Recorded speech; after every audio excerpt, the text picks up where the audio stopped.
দিয়েছে, তাদের বিরুদ্ধে ধর্মমন্ত্রীর বিরুদ্ধে ধর্ম মন্ত্রণালয় ঘেরাও কর্মসূচি দিব আমাদের সামর্থ্য অনুযায়ী। আমরা আমাদের সামর্থ্য অনুযায়ী খাদ্য মন্ত্রণালয় ঘেরাও কর্মসূচি দিব আমাদের সামর্থ্য অনুযায়ী। আমরা বলছি না যে লক্ষ লক্ষ লোক আছে, আমরা অতীতেও তরকারি মিছিল করে বলেছি যে আমরা লক্ষ লক্ষ লোকের কর্মসূচি করি না, আমরা লক্ষ লক্ষ লোকের জনসমাবেশ করি না। কারণ লক্ষ লক্ষ লোক মানে লক্ষ লক্ষ বাটপার তৈরি করা, লক্ষ লক্ষ চাঁদাবাজ তৈরি করা, লক্ষ লক্ষ লাইনম্যান তৈরি করা। সে লক্ষ লক্ষ লাইনম্যানরাই চাঁদাবাজি করে, লক্ষ লক্ষ ধান্দাবাজেরাই এই সন্ত্রাস মব সন্ত্রাসগুলোকে প্রতিষ্ঠা করে। অতএব লক্ষ লক্ষ লোকের রাজনীতি যারা করে তারাই মানুষের সাথে প্রতারণা করে। কারণ বাংলাদেশের জনসংখ্যা কিন্তু লক্ষ লক্ষ না, 20 কোটি মানুষের দেশ। আপনি 5 লক্ষ লোক এনে সমাবেশে দেখান যে আমার অনেক লোক, ওই 5 লক্ষ লোক আনতে আপনি 5 কোটি টাকা খরচ করেন, 50 কোটি টাকা খরচ করেন, পরে সেই 50 কোটি টাকা উঠানোর জন্য আমাদের রক্ত চোষেন। সেই একইভাবে এনসিপি রাস্তায় নেমেছে, একইভাবে গণসংহতি রাস্তায় নেমেছে, একইভাবে অন্যান্য রাজনৈতিক প্ল্যাটফর্ম রাস্তায় নেমেছে।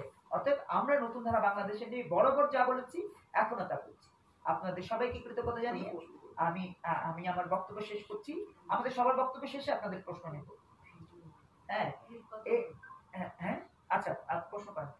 আমরা দেখছি বিগত সরকার আমলে দুর্নীতির কথা শুনছি, এই সরকার আমলে দুর্নীতি শুনছি, এর থেকে আমরা পরিত্রাণ যে আসে এই তো দেখছি দুর্নীতিগ্রস্ত হয়ে যাচ্ছে। তাহলে আমাদের এই অবস্থা থেকে পরিত্রাণের বিষয়টা কি, কোন দিকে আমরা আমাদের দেশ যাচ্ছে, এর মানে কি, এর আমরা উত্তরণ হবো কিভাবে?